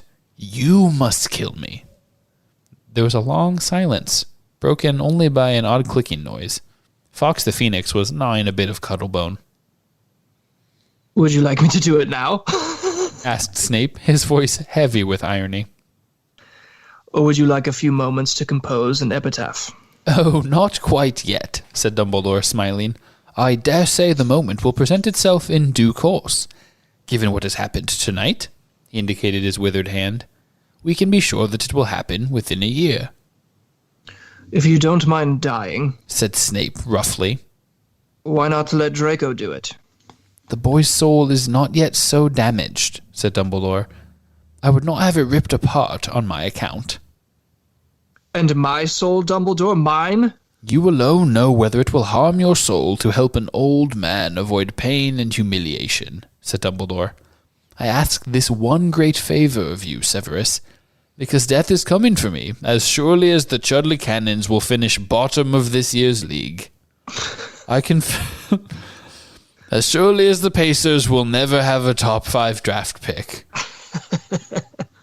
I confess I should prefer a quick, painless exit to the protracted and messy affair it will be if, for instance, Greyback is involved. I hear Voldemort has recruited him. Or dear Bellatrix, who likes to play with her food before she eats it. His tone was light, but his blue eyes pierced Snape as they had frequently pierced Harry, as though the soul they discussed was visible to him. At last, Snape gave another curt nod. Dumbledore seemed satisfied. Thank you, Severus. So yeah, seems like he's going to get put out of his misery. Yeah. It was a planned thing. Dang. Dang what? Why dang? Because we still don't know where his allegiance is. Like, he's going to help Dumbledore out in this, but, like, I don't know. He's still a double agent. He's still kind of helping the Voldemort cause to an extent, right? Yeah, he would argue that he's a triple agent. And so he has to keep up appearances with Team Voldemort so that he can stay getting information for them and stay in power and stuff like that, stay in their favor. So we're supposed to believe at this point as the reader that he is more so on the good side than the bad side? We are supposed to believe that Dumbledore believes that. Okay. All right, onward. The office disappeared, and now Snape and Dumbledore were strolling together in the deserted castle grounds by twilight. What are you doing with Potter? All those evenings you are closeted together. Snape asked abruptly. Dumbledore looked weary. Why, you aren't trying to give him more detentions, Severus. The boy will soon have spent more time in detention than out. He is his father over again. In looks, perhaps, but with his deepest nature is much more like his mother's. I spend time with Harry because I have things to discuss with him. Information I must give him before it is too late. Information, repeated Snape. You trust him. You do not trust me. It is not a question of trust. I have, as we both know, limited time. It is essential that I give the boy enough information for him to do what he needs to do. And why may I not have the same information? I prefer not to put all of my secrets in one basket, particularly not a basket that spends so much time dangling on the arm of Lord Voldemort. Which I do on your orders. And you do it extremely well. Do not think that I underestimate the constant danger in which you place yourself, Severus. To give Voldemort what appears to be valuable information while withholding the essentials is a job I would entrust to nobody but you. Yet you confide much more in a boy who is incapable of occlumency, whose magic is mediocre, and who has a direct connection into the Dark Lord's mind. Voldemort fears that connection, said Dumbledore. Not so long ago he had one small taste of what truly sharing Harry's mind means to him. It was pain such as he had never experienced. He will not try to possess Harry again. I am sure of it. Not in that way. I don't understand. Lord Voldemort's soul, maimed as it is, cannot bear close contact with a soul like Harry's. Like a tongue on frozen steel, like flesh on flames. Souls? We were talking of minds. In the case of Harry and Lord Voldemort, to speak of one is to speak of the other. Dumbledore glanced around to make sure they were alone. They were close by the Forbidden Forest now, but there was no sign of anyone near them. So, after you've killed me, Severus... You refuse to tell me everything, yet you expect the small service of me. Snarled Snape, and real anger flared in the thin face now. You take a great deal for granted, Dumbledore. Perhaps I have changed my mind. You gave me your word, Severus, and while we are talking about services you owe me, I thought you agreed to keep a close eye on our young Slytherin friend. Snape looked angry, mutinous. Dumbledore sighed. Come to my office tonight, Severus, at 11, and you shall not complain that I have no confidence in you. They were back in Dumbledore's office, the windows dark, and Fawkes sat silently as Snape sat quite still as Dumbledore walked around him, talking. Harry must not know, not until the last moment, not until it is necessary, otherwise how could he have the strength to do what must be done? But what must he do? That is between Harry and me. Now listen closely, Severus. There will be a time, after my death, do not argue, do not interrupt. There will be a time when Lord Voldemort will seem to fear for the life of his snake. For Nagini? Snape looked astonished. Precisely. If there comes a time when Voldemort stops sending that snake forth to do his bidding, but keeps it safe beside him under magical protection, then I think it will be safe to tell Harry. To tell him what? Dumbledore took a deep breath and closed his eyes. Tell him that on the night Lord Voldemort tried to kill him, when Lily cast her own life between them as a shield, the killing curse rebounded upon Voldemort, and a fragment of Voldemort's soul was blasted apart from the whole, and latched itself onto the only living soul left in that collapsing building. Part of Voldemort lives inside Harry, and it is that which gives him the power of speech with snakes, and a connection with Lord Voldemort's mind that he has never understood. And while that fragment of soul, unmissed by Voldemort, remains attached to and protected by Harry, Lord Voldemort cannot die. So what's he describing there? A fragment of soul attached to something inside Harry is a Horcrux. which you Predicted. like half a book ago. Yay! It's Braden 1, JKR 432.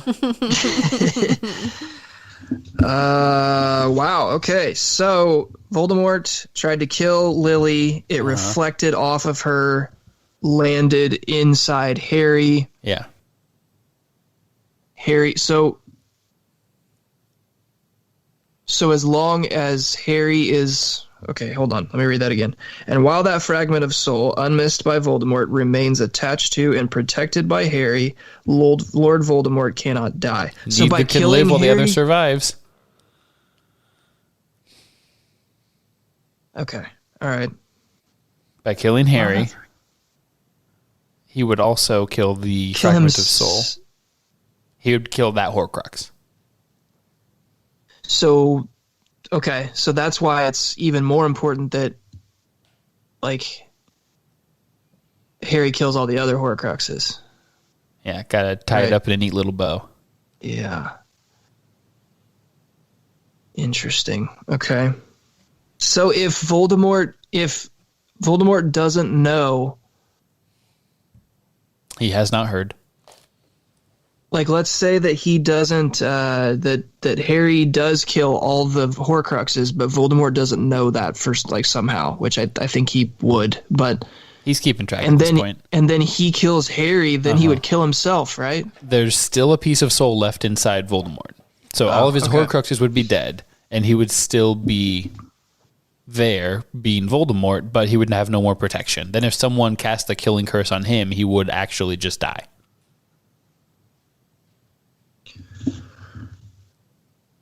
So for Voldemort to be finally defeated, Harry has to die. Yeah. Harry seemed to be watching the two men from one end of a long tunnel. They were so far away from him, their voices echoing strangely in his ears.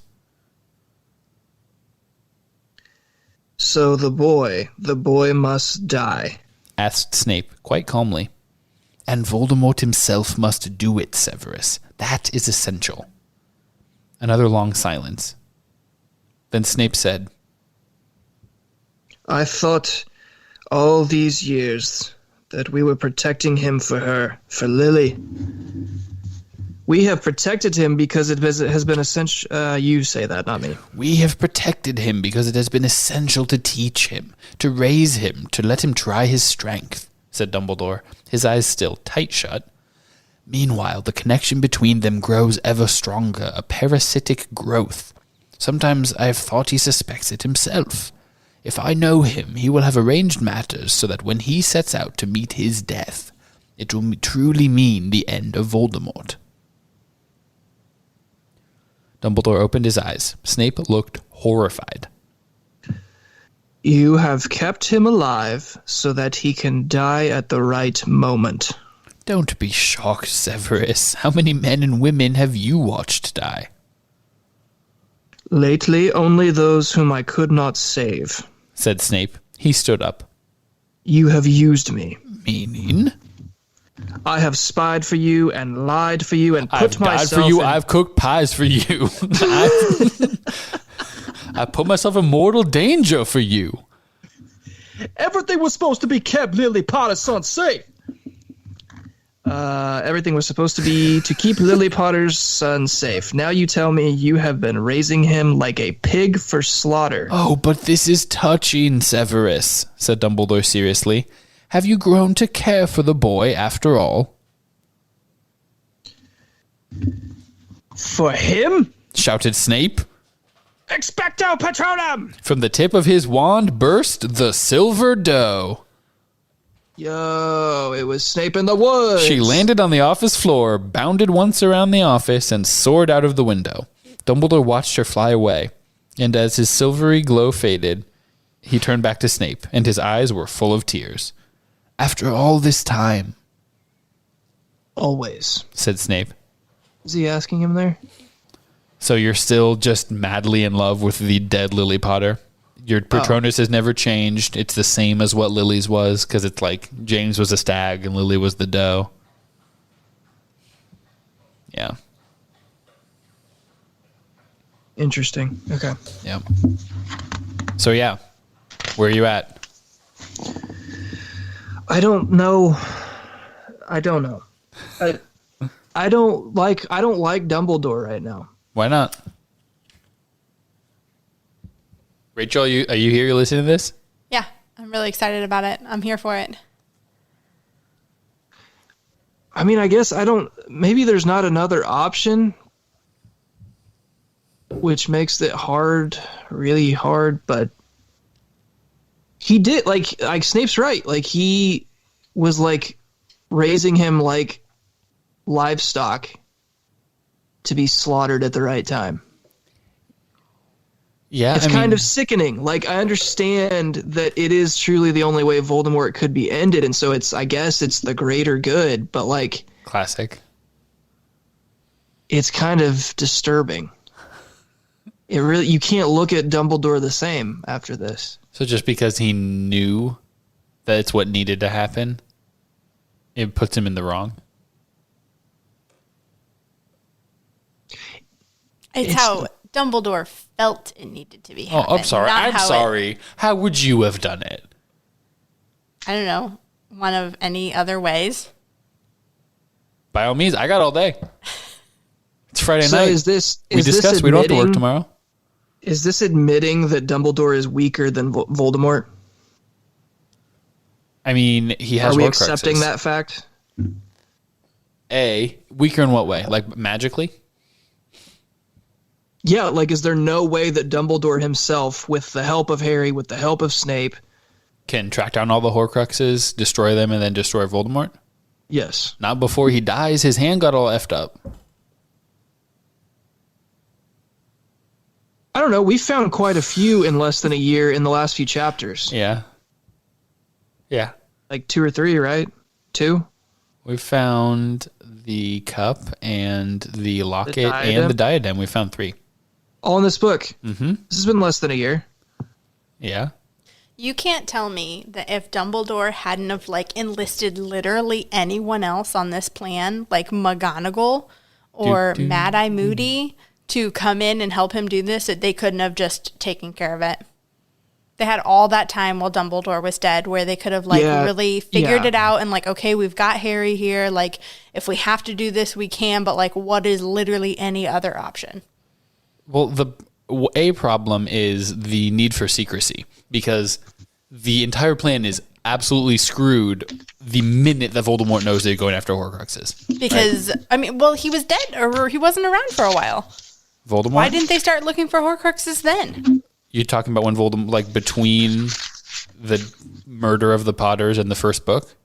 Yeah. During the 80s. So it wasn't until after the second book when Harry was like, when Harry told Voldemort about the diary, that's when Dumbledore was like, oh, that kind of sounds like a freaking Horcrux. Is Voldemort making Horcruxes? So that's when he started looking into everything and doing like the background research. But like I said, if anything gets back to Voldemort about that, then it's all screwed. Because McGonagall would have gotten that back to Voldemort.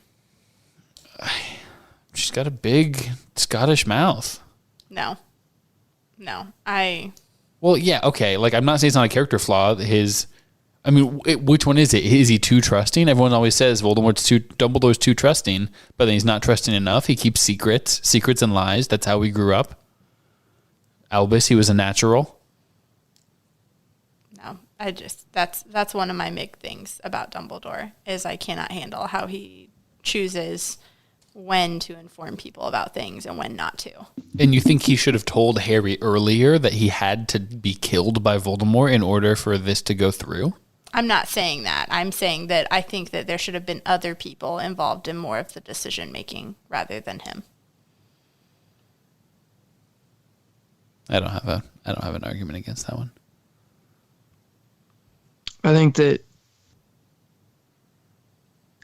that more help could have been employed in the hunt for Horcruxes. I'm not saying that in the end Harry doesn't have to die. That may just be the hard truth. But yeah, I will agree with Rachel in that, and like I know you were going through the timeline and there wasn't a lot of time to find and destroy all the Horcruxes. Yeah, it's been about 5 years. But yeah, I mean, I feel like 5 years, like Rachel was saying, you get Mad-Eye Moody out there, you get Lupin out there, like start hunting, kind of disperse and destroy mission here. Mm-hmm. And I know that you had to focus a lot of effort on trying to protect Harry, but how good was that anyways? Did that really work out? Hindsight. I mean, you guys barely got out of his house, and then you were all attacked in the air. And there was constantly people in Hogwarts trying to kill him, like actively. Yeah, so that's what I'm saying is that the only reason they didn't a lot of those times is because Dumbledore showed up. I mean, if he'd been out hunting Horcruxes, which he spent most of the 6th year doing, I mean, he did. No, he really was out. I'm not saying Dumbledore should be out there hunting. I'm saying he had enough on the home team to say, guys, here's your focus. Like, here's why you live right now. This is how we save wizarding humanity. And it's a struggle for Dumbledore to trust that he can really impart all of that to Mad-Eye Moody. Because, I mean, think about how he went through about it with Harry. They talk about, for him, it's not about mission, go accomplish it. It's like, let's do all the background. Like, you got to really understand Voldemort. You got to think how he thinks. And Moody's a man of action, like, is he going to sit down and do all the homework and do the reading and go through the memories and kind of get into the brain of Voldemort?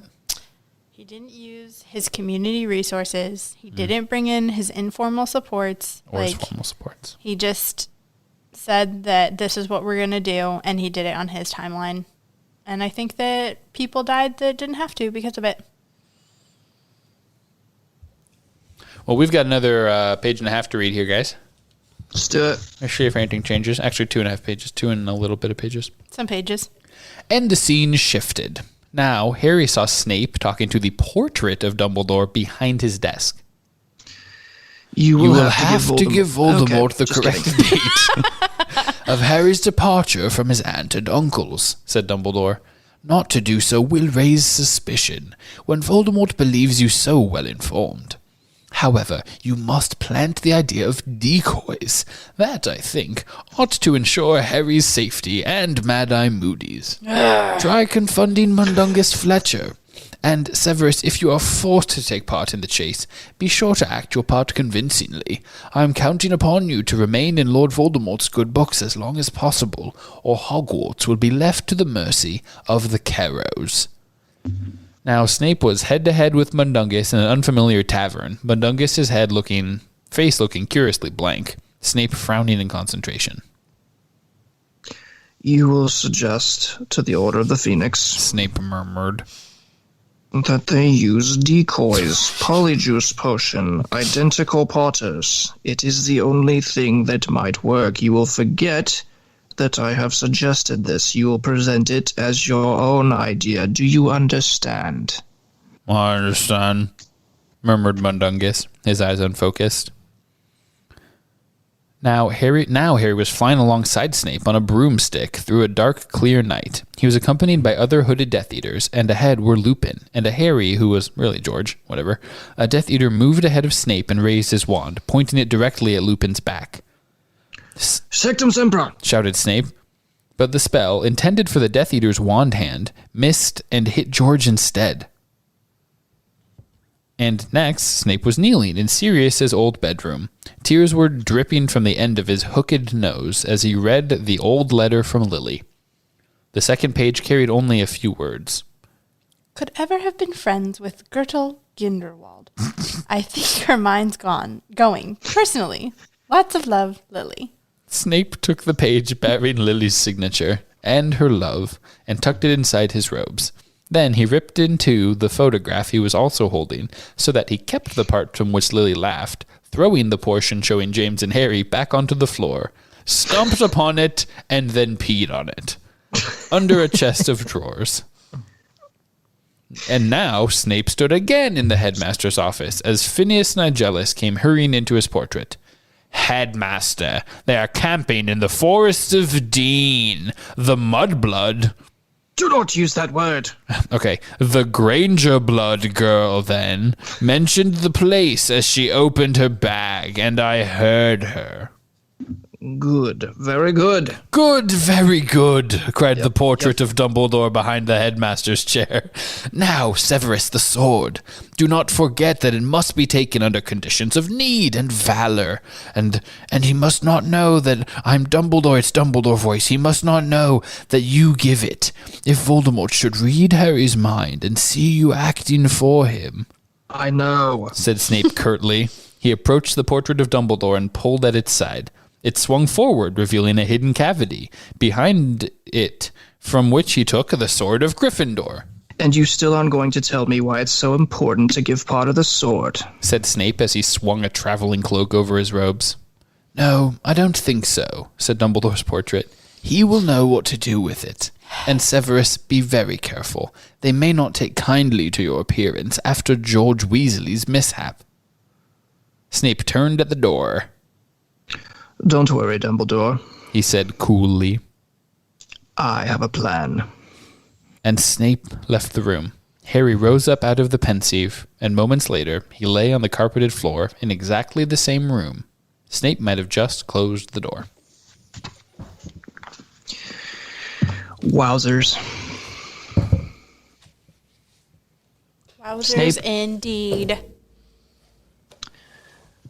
I have a strange knot in my stomach that is the result of thinking Snape might have become one of my favorite characters. So this chapter And was about Snape having a crush on Lily, and then it was about Snape hating James, and then it was about him serving Dumbledore, and then it was about Dumbledore. Yeah, I feel weird. I don't know. I don't know how to deal with this. I don't know how to process this. I still don't like Dumbledore right now. Because he's doing what he has to do. He was too secretive. Ooh. Bwah, bwah, bwah, bwah. Braden'S beef! Yeah, I don't know, man. I know he did what he had to, like, neither can live while the other survives. And that's the fact. But man, it feels like, as we talked about at length just a minute ago, that there were other options. Not other options, but like things to check off the list of like, well, what if we did hunt down all the Horcruxes together? Could that open up another door, another way? You know, it was just like, it felt like Dumbledore just decided, like, okay, this is how it has to happen. Like, we have to basically lead Harry to death. Well, Harry has to die. But the process to get up to it could have played out differently. Yeah, I mean, I guess it doesn't change the fact, though, that, like, as long as Harry lives, so does Voldemort. Mm-hmm. So you want to make sure you want to make sure that the last Horcrux you kill. But if somehow you were, by miracle, able to kill Voldemort, and it's just Harry living with the shrivel of Voldemort's soul inside him. Then we restart the cycle. Now Voldemort is just a cloud, just like he was during the first and second books. And third books. He doesn't have a body yet. But how? How does that... Well, he's inside Harry. Part of his soul is inside Harry. He has a Horcrux that still exists in the world. Okay, but how does that provide an avenue? And I'm not challenging you. Obviously, you know. I'm angry and confused. How does that give him an avenue then? Like, I don't understand how this all started. Yeah. If Voldemort lives inside Harry, like let's presume that's what happened. There's we killed Horcrux. Voldemort, Yeah. and now there's just a Horcrux that is Harry. How does it become Harry's a Horcrux, but now Voldemort can somehow change from cloud form to little weird worm alien form? Yeah. I don't understand. We don't have a lot of details on that, like, magical alchemical process. We know that Peter Pettigrew, as a rat, went to Albania and found where Cloud Soul Horcrux Voldemort was living in a tree or something in Albania. He went and got him, and then he does magic. He feeds him snake milk. He turns him into a maggot Voldemort, and then he dumps him in chocolate milk using Harry's blood and his father's bone and Peter Pettigrew's hand. So there's magic that can reincarnate someone that is in a Horcruxed state. And yes, then at that point there is only one remaining Horcrux, but it's still Harry. Okay. So Dumbledore is more just thinking like, look, the cycle is what it is. Yeah. So spin it however you want. Harry's got to die. If Voldemort's going to die, yeah. And if we know Harry,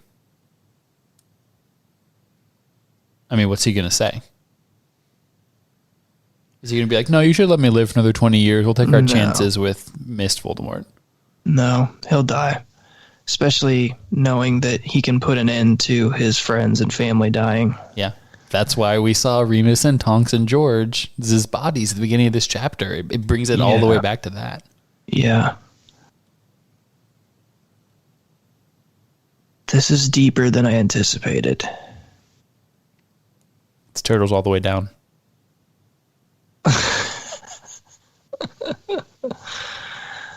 Have you heard that song by Sturgill Simpson? No.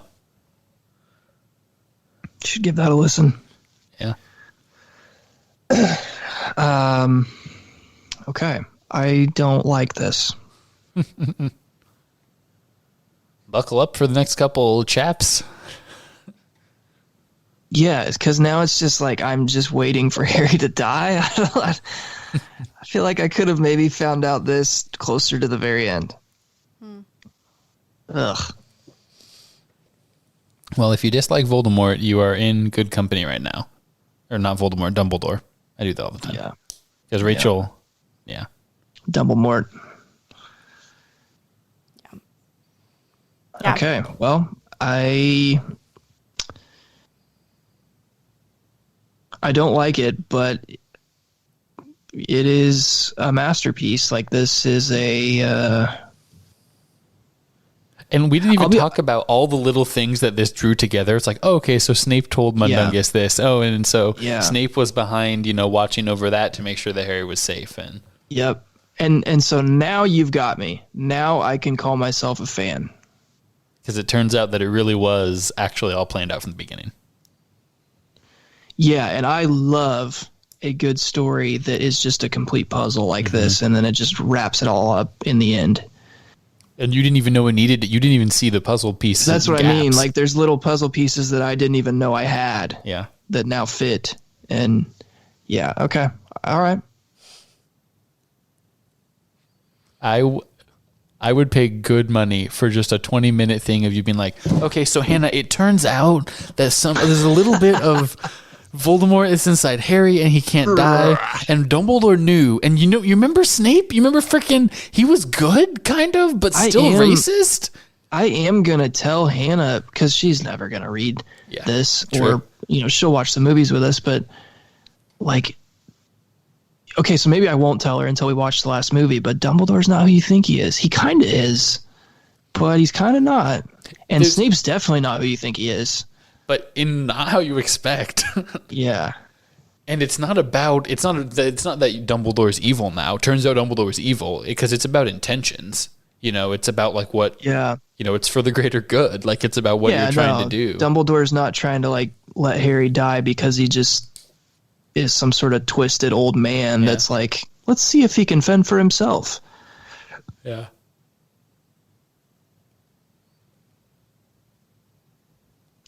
Which is, now that I'm thinking about it, maybe that's why Dumbledore kept himself so like emotionally distant from Harry, because he didn't want to get too wrapped up in like kind of loving him as like a grandson. Except he would give him all of the Hogwarts points at the end of the year. That's not emotional. That's mercenary. That's capitalism. How much money did McGonagall have on Gryffindor to win that year? She had hundreds of galleons. Betting on everything. This is headcanon of mine for sure because of binge mode. Yeah. So I have a couple of do we cares. Braden, you've got another 45 minutes, right? No, just like a couple ones to wrap it up and then be done. Yeah. So like, how do we care about how the memories or how Harry is finding all of this information out? Do we care that it's not coming from a person, but rather coming from Snape's point of view and everything? I hate that for him because he's always having to deal with these insanely dramatic revelations by himself while his father figures die around him. Yeah. He just had a secret father figure. Yeah. It's like, it's terrible. This kid has lived a terrible life. Yeah. But he's the star of the sports team. But I also kind of love that he does get to see who Snape really was. Get that backstory, yeah. And I don't think this was Snape's plan for how it would go down. No, No, he probably hoped that he no. was going to get to catch up with him. Like, okay, let's real quick. No, I know I'm Snape. No, I get it. Just let me tell you. Yeah. I mean, because he got a lot out. Like, I mean, there were so many memories that they went through. Yeah. And that he was able to see and piece together of. Yeah, and just getting to wrap his head around the concept that Snape did this out of like sincere love for his mother. That's a topic for a post-book pod, because talk about divisive statements made in terms of the fandom. Just the word sincere love. I mean, we're cutting it right down the middle, and there's some people that strongly agree with you and some people that do not.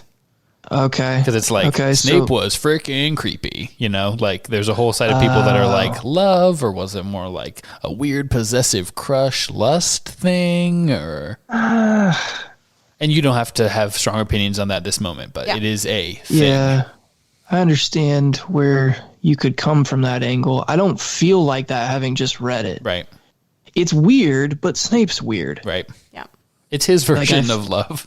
Yeah, I guess is what I'm trying to say. Yeah. So, do we care about Snape now? Yeah. Yep. Okay. Which is weird, and I don't have more to say because I don't know how right now. Yeah. Yeah. I know it's definitely something you're going to have to process through. And I feel like Yeah. it'll be interesting to hear your thoughts at the beginning of the next podcast. Just of like, Yeah. okay, thought about it. Here we go. Yeah. May have to take like a day or two off work to just sit in silence and kind of Contemplate it all. digest that. Just Yeah. brushing Cooper. Yeah. Sitting in a robe, smoking a pipe. Okay. And then the last one I had was just Dumble's choices. Like, do we care about how he presented these and like what those look like? Yeah, we haven't yeah, talked I about think- that. We should probably get into it. But just like, I think we've displayed the extent of our concern for that, okay. which you led the charge on. I feel like you made some very good points that I could definitely jump on board with. And I apologize because I have very strong feelings about Dumbledore and Snape. Well, And yeah, how can you not? You're on the pod, mean- bro. No, don't apologize. Yeah, you can't really read through this whole thing and then get to this part and be like, I don't know, I'm just kind of impartial. I think they're both good guys. They're just, as long as everyone has fun. That's Madam Hooch, basically. Yeah, I don't think that. I could Yeah, see you gotta have some Slytherin, strong Gryffindor. feelings. yeah. Yeah. Dang. Pretty crazy. Prince's Tale. Remember when we started this chapter and you were like, he was a teacher. He was definitely a teacher. And there was a book involved. I think he taught gym class, maybe. Something like that. It was in another book. It's been a while. You've slept since then. No, that was good. Thank you guys for listening, everyone that's made it this far. Not our shortest episode. But not your longest. So, No, not yet. Shout out Braden's mom and sister-in-law who are here. Hannah's mom. Braden's and mom my and sister-in-law. sister-in-law. There you go. The in-law was outside the parentheses. Oh, my bad. Shout out for Shed of Pizza and 4612 Crafts for sponsoring this episode. Shout out Rachel for coming on the pod. That's my excitement. That's my laughter. The applause button is on the other set of music. Yeah, yeah. So shout out Rachel. Rachel, how did you enjoy? Was this your favorite time coming on the pod? I don't know. There's just been so many good ones. I appreciated your input. Shout out Cooper for being a pretty good boy. Please, honestly though, Howlin. 978-768-8370. 978-Potter-0. And we got to get the next movie watch planned. So So we got some true. time. We got some stuff to do. All right. Thanks for listening, guys. Rachel, can we get a Henry saying bye? Bye.